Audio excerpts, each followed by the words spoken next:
High, আমি সাকিব আল হাসান। আপনারা আমি খেললে এবার এশিয়া কাপ ঘরে তুলতাম।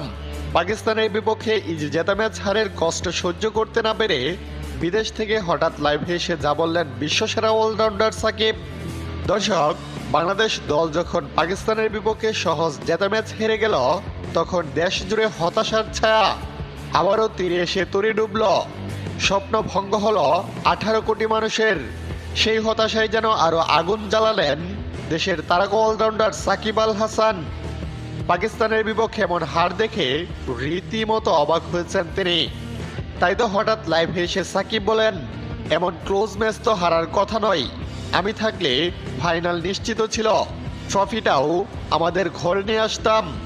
বাংলাদেশকে নিয়ে আমার ভরসা আছে, তবে বড় ম্যাচে নার্ভ ধরে রাখতে হয়।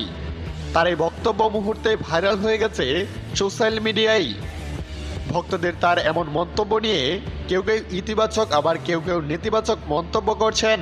অনেকে বলছেন, সত্যি আজ সাকিবকে খুবই দরকার ছিল, অভিজ্ঞতার অভাবেই ম্যাচ হারতে হয়েছে। সাকিবের মতো বিশ্বসেরা অভিজ্ঞ এ অলরাউন্ডার থাকলে ম্যাচের ফল অন্যরকম হতেও পারত।